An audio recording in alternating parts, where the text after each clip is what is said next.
क्योंकि कोर्ट ਦੇ ਵਿੱਚ ਸਰਨਾ ਭਰਾਵਾਂ ਨੇ ਕੇਸ ਪਾਏ ਹੋਏ ਦਿੱਲੀ ਕਮੇਟੀ ਤੇ कि ये लीगल कमेटी नहीं है, इलीगल तरीके दे नाल बैठी है। और अगर मैं इलीगल तरीके दे नाल असीं बैठे हाँ तो मेरे को कोई राइट नहीं है मैं इलैक्शन करा सका। नवंबर दे विच फिर कोर्ट की तरीक है, सरना साहब अपना केस वापस लै लैन या कोर्ट तो फैसला करा देन। जे अगर जिस दिन भी यह फैसला होएगा मैं 24 घंटे के विच इलैक्शन डिक्लेयर करूँगा। मगर ये तो नहीं हो सकता कि ये सानू गुमराह भी करन, संगत नूं साडे उत्ते केसिस भी पान और उस तो बाद फिर असी इलैक्शन कराइए। असी भी जवाबदारी जिहड़ी है साडी संगत नूं है कि जे अगर मैं इलीगल कमेटी हाँ तो मैं इलैक्शन करा नहीं सकता। इन्हां नूं डायरैक्टर साहब को जाना चाहिए। डायरैक्टर साहब कहन कि इलैक्शन करानी है या नहीं करानी। जथेदार अकाल तख्त साहब नूं भी बेनती कर चुकी कि ऐसे पंथ विरोधी आदमी नूं वलटोए दे नाल घर ही बिठाना चाहिए। इसलिए नहीं करा रहे क्योंकि जनवरी तक दिल्ली दियां कि जिस तरीके से 2 साल बाद अंतरिम चुनाव होने हैं, लेकिन 9 महीने बीत जाने के बाद भी अभी तक अंतरिम चुनाव नहीं हुए हैं, इसके पीछे वजह क्या मानते हैं? आप रोकने की कोशिश कर रहे हैं? देखो, मैं ये गल कई बार कह चुका और मीडिया के राही भी कह चुका कि ये सवाल जिहड़ा है तुहाडा ये जिहड़ा दर्द है बिल्कुल जायज़ है, मगर ये तुसीं गलत आदमी कोलों सवाल पुछ रहे हो। क्योंकि ਜਿਹੜਾ ਇਹ ਰੋਕ ਲੱਗੀ ਹੈ ਇਹ ਕੋਰਟ ਦੇ ਮਾਧਿਅਮ ਦੇ ਉੱਤੇ, ਕਿਉਂਕਿ ਕੋਰਟ ਦੇ ਵਿੱਚ ਸਰਨਾ ਭਰਾਵਾਂ ਨੇ ਕੇਸ ਪਾਏ ਹੋਏ ਦਿੱਲੀ ਕਮੇਟੀ ਤੇ ਕਿ ਇਹ ਲੀਗਲ ਕਮੇਟੀ ਨਹੀਂ ਹੈ, ਇਲੀਗਲ ਤਰੀਕੇ ਦੇ ਨਾਲ ਬੈਠੀ ਹੈ। ਔਰ ਅਗਰ ਮੈਂ ਇਲੀਗਲ ਤਰੀਕੇ ਦੇ ਨਾਲ ਅਸੀਂ ਬੈਠੇ ਹਾਂ ਤੇ ਮੇਰੇ ਕੋਲ ਕੋਈ ਰਾਈਟ ਨਹੀਂ ਹੈ ਮੈਂ ਇਲੈਕਸ਼ਨ ਕਰਾ ਸਕਾਂ, ਕਿਉਂਕਿ ਇਲੈਕਸ਼ਨ ਡਿਕਲੇਅਰ ਹੁੰਦੇ ਹੀ ਇਲੈਕਸ਼ਨ ਹੋਣੀ ਹੈ। ਔਰ ਇਲੈਕਸ਼ਨ ਹੁੰਦੇ ਹੋਏ ਇਹਨਾਂ ਦਾ ਹਾਰਨਾ ਬਿਲਕੁਲ ਕੰਧ ਤੇ ਸਾਫ਼ ਲਿਖਿਆ ਕਿ ਇਹਨਾਂ ਦਾ ਨਿਸ਼ਚਿਤ ਹੈ ਕਿ ਇਹਨਾਂ ਨੇ ਹਾਰਨਾ ਹੈ। हारन तो बाद फिर इन्होंने कोर्टा जाके यही गल करनी है कि बई ये इलीगल कमेटी से को कोई राइट नहीं हैगा सी। सो असी बार बार एको बेनती करते हैं कि नवंबर नूं हुण चंद दिन रह गए ने, नवंबर दे विच फिर कोर्ट की तरीक है, सरना साहब अपना केस वापस लै लैन या कोर्ट तो फैसला करा देन। जे अगर जिस दिन भी यह फैसला होएगा मैं 24 घंटे के विच इलैक्शन डिक्लेयर कर दें। आप किस तरीके से मानते हैं कि ये कमेटी इलीगल है या लीगल? बिल्कुल लीगल कमेटी है, जित के आई है, सारी कुछ है, मगर कोर्ट के विच जाके माफ़ी मंग लैन कि जी मैं गलत बयान करता, या गुरु के चरणों जाके गल च पल्ला बन के माफ़ी ले लैन कि जी मैं संगत नूं गुमराह किया। मगर ये तो नहीं हो सकता कि ये सानू गुमराह भी करन, संगत नूं साडे उत्ते केसिस भी पान और उस तो बाद फिर असी इलैक्शन कराइए। असी भी जवाबदारी जिहड़ी है साडी संगत नूं है कि जे अगर मैं इलीगल कमेटी हाँ तो मैं इलैक्शन करा नहीं सकता। इन्हां नूं डायरैक्टर साहब को जाना चाहिए। डायरैक्टर साहब कहन कि इलैक्शन करानी है या नहीं करानी। सो ये मामले जब कोर्टां ही चले जान तो बड़े पेचीदे हो जाते हैं। सो सरना साहब कोर्ट चों बाहर आ जान तो अपना केस वापस लैन तो इलैक्शन 24 घंटे के असीं डिक्लेयर करांगे। विपक्ष कह रहा है कि कहीं ना कहीं डर है क्योंकि उनके मेंबर जो है वो कहीं ना कहीं दूसरी तरफ वोट डाल सकते हैं, क्योंकि हमारे 6 मेंबर उनके पास खुद गए हुए हैं, तो उनको डर किस चीज़ का है आखिर चुनाव कराने? देखो, मैं समझदा कि विपक्ष की जिहड़ी तुसीं गल कर रहे हो, मैं सवेर तो लैके शाम तक घूमदा रहिंदा, मैनूं दिल्ली 'च विपक्ष नज़र नहीं आ रहा। विपक्ष दे विच सिर्फ 3 बंदे जिन्हों तुसीं कह सकते हो, सरदार मनजीत सिंह जीके, सरदार परमजीत सिंह सरना और तीसरा भरा जिहड़ा उहदा की नाम है छोटे वाले का, हरविंदर सिंह सरना। ये 3 बंदियां दे अलावा मैनूं किधरे कोई विपक्ष नहीं नज़र आ रहा, क्योंकि इन्हां दे सारे मैंबर जिहड़े पार्टी साडी ज्वाइन कर चुके ने, वो भी जिहड़े नहीं भी कर चुके वो भी तकरीबन हफ्ते 4 बार साडे कोल आके काम कराउंदे आ, चाहे उन्हां दा ABC किसी भी मैंबर का नाम ले लो। सो साडे नाल सारिਆਂ ਦੇ ਸਾਰੇ संपर्क ਦੇ ਵਿੱਚ ने, सिवाय ये 3 ਬੰਦਿਆਂ ਦੇ, क्योंकि असी इन्हां नूं आप नहीं अपने अंदर वाड़दे। क्योंकि मनजीत सिंह जीके नूं लैके आना ਇਹਦਾ मतलब है गोलक ਦੇ ਜਿਹੜਾ चोरियां करन वाले नूं ਉਹਨੂੰ साथ देना। और दूजे पासे जे अगर असी सरना भरावां नूं लियाण तो वो दोनों ही नहीं हले पता कि वो आप किहड़ी पार्टी 'ਚ ने।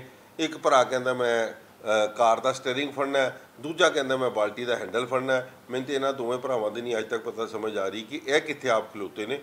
सो इस करके ना कोई साडी विपक्ष है, जिन्ने भी मैंबर ने। और अगर किसी मीडिया नूं और संगत नूं इहदे उत्ते कोई कोई इहदी जानकारी लैनी है या उन्होंने कोई ऑब्जैक्शन है तो सानूं दस दिन। मैं बार बार संगत नूं अपील करता तुहाडे माध्यम तो कि अगर किसी भी संगत नूं कोई इहदे उत्ते डाउट है वो सानूं दस दिन। असी एक 24 घंटे दे विच इत्थे मेजोरिटी नहीं 2/3 जिहड़ी है मैंबरां दी जिहड़ी है सारिਆਂ ਨੂੰ फ्लोर टेस्ट करा देंगे, सारिਆਂ ਨੂੰ इस कमरे 'ਚ बिठा के दिखा देंगे। एक आरोप और लग रहा है कि विधानसभा दिल्ली में विधानसभा चुनाव होने हैं और चुनाव को देखते हुए अभी चुनाव नहीं कराए जा रहे हैं, अंतरिम जो चुनाव है। देखो, आरोप जो मर्जी लगाते रहे, ना विधानसभा का नाल कोई गुरुद्वारा कमेटी का कंसर्न है ਔਰ ਗੁਰਦੁਆਰਾ ਕਮੇਟੀ ਦੇ ਵਿੱਚ ਬਹੁਮਤ ਹੋਣ ਦੇ ਬਾਵਜੂਦ ਵੀ ਸਾਨੂੰ ਕਿਸ ਗੱਲ ਦਾ ਡਰ ਹੈ?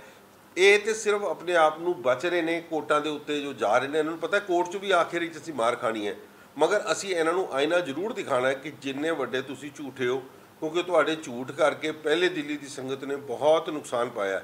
ਅੱਜ ਵੀ ਦੇਖੋ, ਜਿਹੜਾ ਬੰਦਾ 2-2 ਸੰਗਰਾਂਦਾਂ 2-2 ਗੁਰਪੁਰਬ ਮਨਾਉਂਦਾ ਸੀ, ਅੱਜ ਵੀ ਗੁਰੂ ਰਾਮਦਾਸ ਜੀ ਦੇ ਪ੍ਰਕਾਸ਼ ਪੁਰਬ ਜਿਹੜਾ 19 ਤਰੀਕ ਨੂੰ ਸਮੁੱਚੇ ਪੰਥ ਨੇ ਮਨਾਉਣਾ ਹੈ, ਸ਼੍ਰੀ ਅਕਾਲ ਤਖਤ ਸਾਹਿਬ ਨੇ ਮਨਾਉਣਾ ਹੈ, ਮਗਰ ਸਰਨਾ ਸਾਹਿਬ ਪਾਕਿਸਤਾਨ ਦੀ ਅੰਬੈਸੀ ਦੇ ਵਿੱਚ ਲਿਖ ਕੇ ਦੇ ਰਿਹਾ ਕਿ ਪਾਕਿਸਤਾਨ ਜਿਹੜੀ ਕਮੇਟੀ ਹੈ ਉਹ 9 ਤਰੀਕ ਨੂੰ ਮਨਾਉਣ ਜਾ ਰਹੀ ਹੈ ਔਰ ਇਸ ਕਰਕੇ ਮੈਂ ਜੱਥਾ ਲੈ ਕੇ ਜਾਣਾ ਹੈ 9 ਤਰੀਕ ਨੂੰ ਮਨਾਉਣ ਵਾਸਤੇ। ਤੋ ਅਸੀਂ ਤੇ ਜਥੇਦਾਰ ਅਕਾਲ ਤਖਤ ਸਾਹਿਬ ਨੂੰ ਵੀ ਬੇਨਤੀ ਕਰ ਚੁੱਕੇ ਹਾਂ ਕਿ ਐਸੇ ਪੰਥ ਵਿਰੋਧੀ ਆਦਮੀ ਨੂੰ ਵਲਟੋਏ ਦੇ ਨਾਲ ਘਰ ਹੀ ਬਿਠਾਉਣਾ ਚਾਹੀਦਾ। ਮੈਂ ਸਮਝਦਾ ਕਿ ਇਹ ਬਹਾਨਾ ਜਿਹੜਾ ਮਾਰਿਆ ਜਾ ਰਿਹਾ, ਕਿਉਂਕਿ 2022 ਦੀ ਜਨਵਰੀ ਦੇ ਵਿੱਚ ਚੁਣਾਵ ਹੋਏ ਸੀਗੇ। ਇਹਦਾ ਮਤਲਬ ਹੈ ਜਨਵਰੀ 2024 ਦੇ ਵਿੱਚ ਚੁਣਾਵ ਹੋਣੇ ਚਾਹੀਦੇ ਸੀਗੇ, ਇੰਟਰਨਲ ਜਿਹੜੀ ਤੁਸੀਂ ਐਗਜ਼ੈਕਟਿਵ ਇਲੈਕਸ਼ਨ ਕਹਿੰਦੇ ਹੋ। ਅੱਜ 9 ਮਹੀਨੇ ਬੀਤ ਗਏ ਨੇ ਔਰ ਦਿੱਲੀ ਕਮੇਟੀ ਦੇ ਜਿਹੜੇ ਅਹੁਦੇਦਾਰ ਸਾਹਿਬਾਨ ਨੇ, ਪ੍ਰਧਾਨ ਸਾਹਿਬ ਨੇ, ਉਹ ਆਪਣੇ ਆਪ ਨੂੰ ਆਲਮ ਫਾਜ਼ਲ ਸਮਝਦੇ ਹੋਏ ਆਖਦੇ ਨੇ ਜੀ ਸਾਡੇ ਤੇ ਕੇਸ ਪਾਇਆ ਹੋਇਆ ਸਰਨਾ ਸਾਹਿਬ ਨੇ। ਉਹਨਾਂ ਨੂੰ ਕਹੋ ਉਸ ਕੇਸ ਦਾ ਕੋਈ ਆਰਡਰ ਦਿਖਾ ਦੇਣ ਜਿਹਦੇ ਚੁਣਾਵ ਤੇ ਰੁਕਾਵਟ ਲੱਗੀ ਹੋਈ ਹੈ।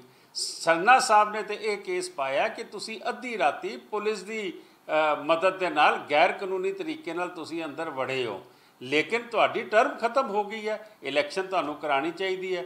ਮੈਂ ਇਹ ਸਮਝਦਾ ਵਾਂ ਕਿ ਇਹ ਕਈ ਕਾਰਨ ਨੇ ਚੁਣਾਵ ਨਾ ਕਰਾਉਣ ਦੇ। ਤੁਸੀਂ 6 ਮੈਂਬਰ ਆਪੋਜੀਸ਼ਨ ਦੇ ਤੋੜ ਕੇ ਵੀ ਲੈ ਗਏ ਹੋ ਪਿਛਲੇ 2-3 ਸਾਲਾਂ ਦੇ ਵਿੱਚ, ਤੁਹਾਡੇ ਕੋਲ ਮੈਜੋਰਟੀ ਵੀ ਹੈ, ਡਰ ਕਾਹਦਾ ਹੈਗਾ? ਇਲੈਕਸ਼ਨ ਕਰਾਉਣੀ ਚਾਹੀਦੀ ਹੈ ਤਾਂ ਕਿ ਨਵੀਂ ਕਮੇਟੀ ਆਵੇ। ਜਿਹੜੇ ਕੰਮ ਤੁਸੀਂ ਖਰਾਬ ਕਰ ਗਏ, ਤੁਹਾਡੇ ਤੋਂ ਨਹੀਂ ਸੰਭਲੇ ਨਾ, ਤੁਹਾਡੇ ਕੋਲੋਂ ਸਕੂਲ ਤਬਾਹ ਹੋ ਗਏ, 450 ਕਰੋੜ ਦੀ ਲਾਇਬਿਲਟੀ ਹੈ। ਅੱਜ ਆਡਿਟ ਜਿਹੜੀ ਹੈਗੀ ਹੈ ਉਹਦੀ ਫੋਰੈਂਸਿਕ ਆਡਿਟ ਸਕੂਲਾਂ ਦੀ, ਉਹਦੀ ਰਿਪੋਰਟ ਡਿਲੇ ਹੋ ਰਹੀ ਹੈ। ਕੋਰਟ ਨੇ ਤੁਹਾਨੂੰ ਉਸ ਖਾਤੇ 'ਚ ਖੜਾ ਕਰ ਦਿੱਤਾ ਜਿੱਥੇ ਤੁਹਾਡੇ 'ਤੇ ਕੰਟੈਂਪਟ ਦੀ ਸਜ਼ਾ ਵੀ ਹੋਣੀ ਹੈ। ਔਰ ਤੁਸੀਂ ਇੰਨਾ ਕੁਝ ਖਰਾਬ ਕਰ ਦਿੱਤਾ ਹੈ ਕਿ ਖਾਲੀ ਸਕੂਲ ਤਬਾਹ ਨਹੀਂ ਕੀਤੇ, ਤੁਸੀਂ ਕਿਸੇ ਪੰਥਕ ਇਸ਼ੂ 'ਤੇ ਬੋਲਦੇ ਨਹੀਂ, ਤੁਸੀਂ ਕਿਸੇ ਸਿੱਖ ਇਸ਼ੂ 'ਤੇ ਬੋਲਦੇ ਨਹੀਂ, ਤੁਸੀਂ ਮਰਿਆਦਾ ਦਾ ਘਾਣ ਕਰਦੇ ਪਏ ਹੋ। ਔਰ ਲੇਕਿਨ ਤੁਸੀਂ ਕਬਜ਼ਾ ਰੱਖਣਾ ਚਾਹੁੰਦੇ ਹੋ। ਤੁਹਾਡਾ ਸਵਾਲ ਇਹ ਸੀਗਾ ਕਿ ਇਹ ਇਲੈਕਸ਼ਨ ਕਿਉਂ ਨਹੀਂ ਕਰਾ ਰਹੇ? ਇਲੈਕਸ਼ਨ ਇਸ ਲਈ ਨਹੀਂ ਕਰਾ ਰਹੇ ਕਿਉਂਕਿ ਜਨਵਰੀ ਤੱਕ ਦਿੱਲੀ ਦੀਆਂ MLA ਦੀਆਂ ਚੋਣਾਂ ਨੇ ਔਰ ਉਹਨਾਂ MLA ਦੀ ਚੋਣਾਂ ਦੇ ਵਿੱਚ ਇਹਨਾਂ ਨੇ ਆਪਣੇ ਲਈ, ਆਪਣੇ ਕਿਸੇ ਮੈਂਬਰ ਲਈ, ਆਪਣੇ ਪਰਿਵਾਰਾਂ ਦੇ ਮੈਂਬਰਾਂ ਵਾਸਤੇ ਇਹਨਾਂ ਨੇ ਟਿਕਟਾਂ ਲੈਣੀਆਂ ਨੇ ਔਰ BJP ਨੂੰ ਇਹ ਦਿਖਾਉਣਾ ਚਾਹੁੰਦੇ ਨੇ ਕਿ ਦੇਖੋ ਦਿੱਲੀ ਕਮੇਟੀ ਦੇ ਅਸੀਂ ਕਾਬਜ਼ ਹੈਗੇ ਹਾਂ, ਅਸੀਂ ਮਾਲਕ ਹਾਂ, ਸਿੱਖਾਂ ਦੀ ਆਵਾਜ਼ ਅਗਰ ਹੈ ਤਾਂ ਅਸੀਂ ਹਾਂ। ਕਿਉਂਕਿ ਇਸੇ ਕਰਕੇ ਜੇ ਇਲੈਕਸ਼ਨ ਕਰਾਉਣ ਔਰ ਕਿਤੇ ਬਦਲ ਹੋ ਗਿਆ, ਇਹਨਾਂ ਦਾ ਉਹ ਚਾਂਸ ਵੀ ਜਾਂਦਾ ਰਹੇਗਾ। ਹਾਲਾਂਕਿ ਮੈਂ ਸਮਝਦਾ ਕਿ BJP ਨੂੰ ਇਹਨਾਂ ਦਾ ਨੁਕਸਾਨ ਹੋਇਆ। ਤੁਸੀਂ ਭਾਵੇਂ 7 ਸੀਟਾਂ BJP ਜਿੱਤ ਗਈ ਸੀ ਦਿੱਲੀ ਦੇ ਵਿੱਚ MP ਇਲੈਕਸ਼ਨ 'ਚ, ਲੇਕਿਨ ਜਿਹੜੀ ਸਿੱਖ ਬੈਲਟ ਦੀਆਂ ਬੂਥ ਨੇ ਉਹਨਾਂ ਦੀਆਂ ਰਿਪੋਰਟਾਂ ਤਾਂ ਸਾਡੇ ਕੋਲ ਹੈ ਨੇ ਕਿ ਸਿੱਖਾਂ ਦੇ ਬੂਥ 'ਤੇ ਤੁਸੀਂ ਹਾਰੇ ਹੋ। ਹਾਰਨ ਦੀ ਵਜ੍ਹਾ ਇਹ ਹੈ ਕਿ ਜਿਹੜੇ ਇਹ ਚਿਹਰੇ BJP ਆਪਣੇ 'ਚ ਲੈ ਕੇ ਗਈ ਹੈ ਦਿੱਲੀ ਗੁਰਦੁਆਰਾ ਕਮੇਟੀ ਦੇ, ਇਹਨਾਂ ਦੀ ਲੋਕਾਂ ਦੇ ਵਿੱਚ ਕੋਈ ਪੁੱਛ ਨਹੀਂ ਹੈਗੀ। ਔਰ ਹਰਮੀਤ ਸਿੰਘ ਕਾਲਕਾ ਨੂੰ ਮੈਂ ਖਾਸ ਕਰਕੇ ਇਹ ਆਖਾਂਗਾ ਕਿ ਤੁਹਾਡਾ ਤੇ ਪਿਤਾ ਪੁਰਖੀ ਕੰਮ ਹੈ। ਤੁਹਾਡੇ ਦਾਦੇ ਨੇ ਕਈ ਸਾਲ ਇਲੈਕਸ਼ਨ ਨਹੀਂ ਕਰਾਈ ਸੀਗੀ, ਤੁਹਾਡੇ ਤੋਂ ਤੇ ਇਲੈਕਸ਼ਨ ਇੰਨੀ ਮੁਸ਼ਕਿਲ ਕਰਾਉਣੀ ਪਈ ਸੀਗੀ ਤੁਹਾਡੇ ਦਾਦਾ ਜੀ ਦੇ ਸਮੇਂ ਦੇ ਵਿੱਚ। ਉਹੀ ਪ੍ਰਥਾ ਤੁਹਾਡੀ ਆਪਣੀ ਚੱਲ ਪਈ ਔਰ ਤੁਸੀਂ ਵੀ ਅੱਜ ਇਲੈਕਸ਼ਨ ਨੂੰ ਅਵੋਇਡ ਕਰਦੇ ਪਏ ਹੋ। ਉਹਦੇ ਕਈ ਕਾਰਨ ਨੇ ਜਿਹੜੇ ਮੈਂ ਤੁਹਾਨੂੰ ਦੱਸੇ ਨੇ ਔਰ ਮੈਂ ਸਮਝਦਾ ਵਾਂ ਕਿ ਦਿੱਲੀ ਗੁਰਦੁਆਰਾ ਕਮੇਟੀ ਦੇ ਵਿੱਚ ਕੋਈ ਐਸੀ ਕਮੇਟੀ ਦੀ ਚੋਣ ਹੋਣੀ ਚਾਹੀਦੀ ਹੈ ਜਿਹੜੀ ਪੰਥ ਵਾਸਤੇ ਲੜੇ, ਜਿਹੜੀ ਸਿੱਖਾਂ ਵਾਸਤੇ ਲੜੇ, ਆਪਣੇ ਕੌਜ਼ ਵਾਸਤੇ ਲੜੇ, ਆਪਣੇ ਐਜੂਕੇਸ਼ਨਲ ਇੰਸਟੀਟਿਊਸ਼ਨਸ ਨੂੰ